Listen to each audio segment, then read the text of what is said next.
আজকের এখানকার বার্তা যদি যমুনা পর্যন্ত না পৌঁছায়, এই লক্ষ লক্ষ জনতা আর দলের নেতৃবৃন্দ যদি সিদ্ধান্ত নেয় লক্ষ জনতা যমুনার দিকে মার্চ করার সিদ্ধান্ত নিতে বাধ্য হবে। সংগ্রামী ভাই এবং বন্ধুগণ, আট দলের নেতৃবৃন্দ আজ আন্দোলনে থাকার কথা নয়, আট দলের নেতৃবৃন্দ আজ নির্বাচনের মাঠে থাকার কথা। আমাদেরকে যারা নির্বাচন থেকে আন্দোলনে রেখেছেন, আন্দোলনের বিজয়ের মাধ্যমে জনগণকে সাথে নিয়ে আগামী জাতীয় নির্বাচনে বিজয় ছিনিয়ে নেওয়া হবে। আমরা কাঁধে কাঁধ মিলিয়ে আজকের এই সমাবেশ সফল এবং সার্থকভাবে সম্পন্ন করব। আমাদের আট দলের সম্মানিত জাতীয় শীর্ষ নেতৃবৃন্দ ইতিমধ্যে অনেকে স্টেজে অবস্থান গ্রহণ করেছেন। তারা আপনাদের কাছে আহ্বান জানিয়েছেন, আজকের এই সমাবেশে আমরা কোনো দলীয় স্লোগান দেব না। আমরা আজকে একটাই স্লোগান, নারায়ে তাকবীর, নারায়ে তাকবীর, নারায়ে তাকবীর। অবিলম্বে গণভোট দিতে হবে, দিয়ে দাও। অবিলম্বে গণভোট,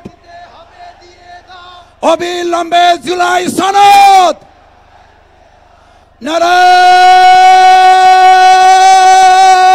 তাকবীর, নারায়ে তাকবীর। সংগ্রামী ভাই এবং বন্ধুগণ, তাই আজকের এই সমাবেশে আমরা পরস্পরে সম্মিলিতভাবে কাঁধে কাঁধ মিলিয়ে নভেম্বরের মধ্যেই অন্তর্বর্তীকালীন সরকার অতি সত্বর গণভোটের তারিখ ঘোষণা, জাতীয় জুলাই সনদের আদেশ জারি করে তার উপরে গণভোট ঘোষণা করবেন। সেই বিষয়ে আজকের আট দলের শীর্ষ নেতৃবৃন্দ বক্তব্য রাখবেন। আমরা শান্তিপূর্ণভাবে আজকের এই সমাবেশ সফল এবং সার্থক করার জন্য কাঁধে কাঁধ মিলিয়ে কাজ করব। সম্মানিত ভাই এবং বন্ধুগণ, আট দলের আহ্বানের আজকের এই সমাবেশ ইতিমধ্যেই সমাবেশ ছাড়িয়ে লক্ষ লক্ষ জনতার মহাসমাবেশে রূপান্তরিত হয়েছে। আসুন এই সমাবেশে নেতৃবৃন্দ যে বক্তব্য রাখবেন, যে আহ্বান রাখবেন, সেই আহ্বান সামনে নিয়ে আমরা ময়দানে ফিরে যাব ইনশাআল্লাহ। আপনারা ইতিমধ্যে জেনেছেন, এদিকে ফকিরাপোল, এদিকে কাকরাইল মোড়, এদিকে সেগুন বাগিচা, এদিকে প্রেস ক্লাব, এদিকে 0 পয়েন্ট গোলাপ শাহ মাজার, এদিকে দৈনিক বাংলা সহ প্রত্যেকটি রাস্তার অলি গলি লোকে লোকারণ্য হয়েছে।